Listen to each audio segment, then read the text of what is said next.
ಬೆಂಗಳೂರಿನ ಟಿಟಿಡಿ ದೇವಾಲಯದಲ್ಲೂ ಕೂಡ ಶುದ್ಧಿ ಕಾರ್ಯ ನಡೆಸಲಾಗಿದೆ. ತಿರುಪತಿ ಪ್ರಸಾದದ ಲಡ್ಡುವಿನಲ್ಲಿ ಪ್ರಾಣಿಯ ಕೊಬ್ಬು ಬಳಕೆಯಾಗಿದ್ದು ಪತ್ತೆಯಾಗಿರುವುದು.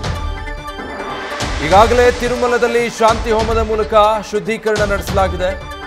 ಬೆಂಗಳೂರಲ್ಲೂ ಕೂಡ ಬೆಳಗ್ಗೆ 10:30ರಿಂದಲೇ ಶುದ್ಧಿ ಕಾರ್ಯ ಆರಂಭ ಆಗಿದೆ. ಇವತ್ತು ಸಂಜೆ 4:30ರವರೆಗೆ ಈ ಶುದ್ಧಿ ಕಾರ್ಯವನ್ನು ನಡೆಸಲಾಗುತ್ತೆ.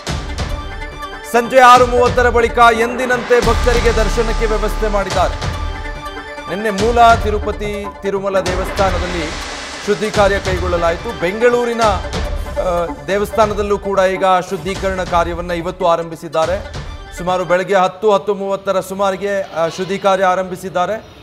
ಸಂಜೆ 4:30ರವರೆಗೂ ಕೂಡ ಸಂಪೂರ್ಣ ದೇವಸ್ಥಾನವನ್ನು ಶುದ್ಧೀಕರಣಕ್ಕೆ ಒಳಪಡಿಸಲಾಗುತ್ತೆ.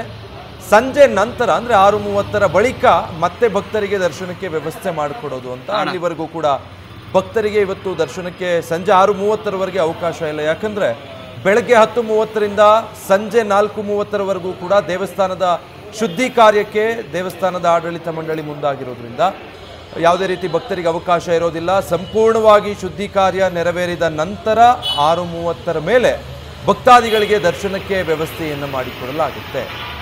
ತಿರುಪತಿ ಲಡ್ಡುವಿನಲ್ಲಿ ಕೊಬ್ಬಿನ ಅಂಶ ಬಳಕೆ ಆಗಿರೋದು ಪತ್ತೆಯಾಗಿದ್ದರಿಂದ ಈ ದೇವಸ್ಥಾನಗಳಲ್ಲೆಲ್ಲ ಪ್ರಧಾನವಾಗಿ ಆ ಪ್ರಸಾದವನ್ನು ಬಳಸಲಾಗ್ತಾ ಇತ್ತು. ಯಾವುದೇ ಪೂಜೆ ಕಾರ್ಯಕ್ರಮಗಳಿರಲಿ ಎಲ್ಲದಕ್ಕೂ ಕೂಡ ತಿರುಪತಿ ಲಡ್ಡುವಿನ ಪ್ರಸಾದವನ್ನು ಪ್ರಧಾನವಾಗಿ ಬಳಕೆ ಮಾಡಲಾಗ್ತಾ ಇತ್ತು. ಆದರೆ ಈಗ ಈ ರೀತಿಯಾಗಿ ವರದಿ ಬಂದಿರೋದ್ರಿಂದಾಗಿ ನಿನ್ನೆ ತಿರುಪತಿ ದೇವಾಲಯದಲ್ಲಿ ಶುದ್ಧೀಕರಣ ಪೂಜೆಯನ್ನು ನೆರವೇರಿಸಲಾಯಿತು. ಇವತ್ತು ಬೆಂಗಳೂರಿನ ಟಿಟಿಡಿ ದೇವಾಲಯದಲ್ಲೂ ಕೂಡ ಶುದ್ಧಿ ಕಾರ್ಯವನ್ನು ನೆರವೇರಿಸಲಾಗ್ತಾ ಇದೆ.